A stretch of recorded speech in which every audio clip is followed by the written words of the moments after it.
What is up everyone, welcome back to my channel. This is Tati, I'm a social media manager, and today's video will be about how to do the right posing for Instagram pictures. Let's dive into it.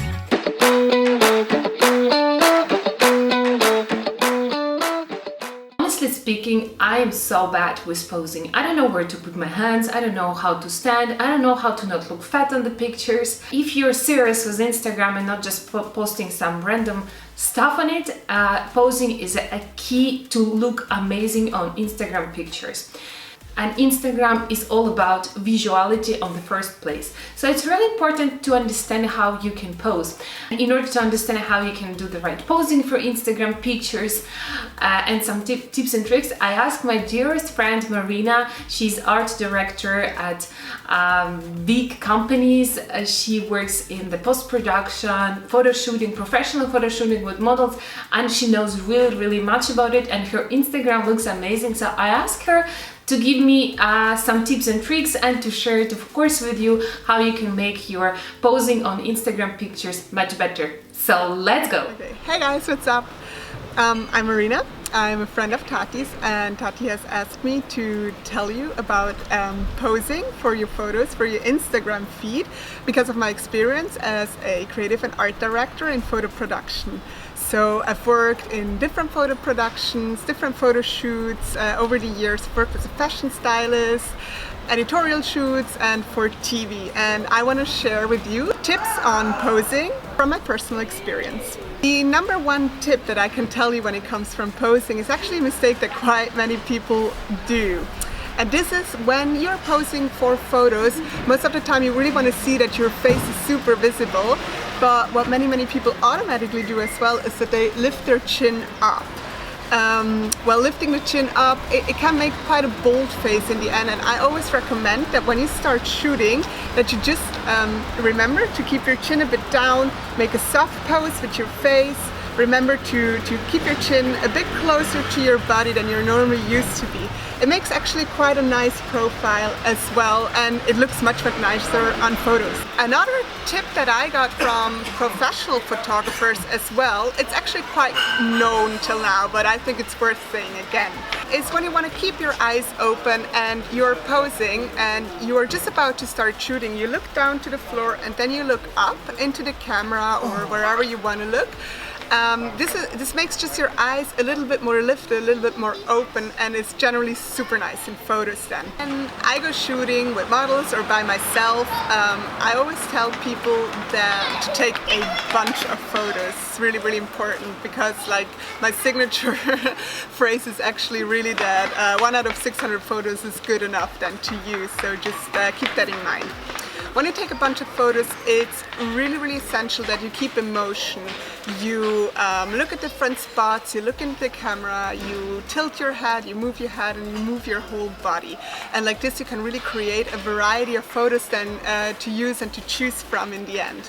From my experience, what works very well is if you are taking your bunch of photos, is not to stand straight to the camera because it can make a body shape quite bold, say.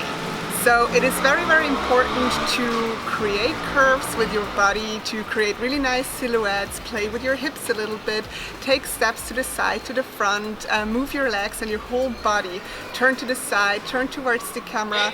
Do anything, but don't be static. Really be dynamic and just have some movement when you pose. Pro tip I got from professional photographers is actually one that I don't like because I just personally think it doesn't look good on me. When your mood is to take a bit more sensual photos, say, many photographers will always tell you to keep your mouth just relaxed and a little bit open. Remember to keep your chin also close to your body when you do that. It can look quite nice, as I said. It's personally not my mood, but if you have a nice face, nice lips and a nice mouth, try doing that once. Just keep your mouth relaxed, keep it a little bit open, have an intense look into the camera, and photos turn out really sophisticated then. Another tip I want to tell you is that I personally, when I'm in front of the camera, struggle with a lot, is namely the hunchback situation. So I don't have a really nice posture. And I always have to remind myself to keep a nice back. Like keep my back straight, keep my shoulder blades a bit to center, a bit to the back, and just generally I can say that it can feel unnatural, but it looks great on camera.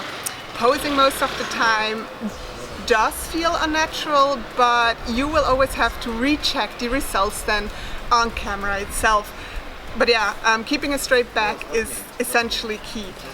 What is more to that is that what I see, what many people do when posing is they pull their shoulders up. Well, that can make you look a bit, how do you say that? That just makes you look a bit like intimidated, scared to pose. So remembering to keep your shoulders relaxed also gives like a really nice mood to your pictures too, and the results are most of the time really nice. So shoulders, keeping a straight spine really gives, in my opinion, super sophisticated results too. And last but not least, what I want to talk about is when you're in the process of shootings, and as I said, you should take many pictures to choose from. If you find a pose that really suits you well, that makes nice shapes with your body, keep that as your signature pose. It will make you feel really empowered when you go shooting the next time, and you will just know what works really well with your body. Also, I think if you include a signature pose in your photos in your Instagram feed every now and then again, it gives a lot of recognition value to your own feed, and you will know automatically how to handle your body in front of the camera. That was it from my side, from my professional experience in posing. If you have any more questions, I'm super happy to help you as much as I can when it comes to posing. Just leave your questions down in the comments below. I love to get back to you, and who knows, maybe we see each other again on Tati's YouTube channel. So I hope you enjoyed this video and the video was useful for you. Like this video to say thank you to Marina for participating in this video and sharing with you tips and tricks. And if you have any comments, questions, don't forget to write them in the comment box.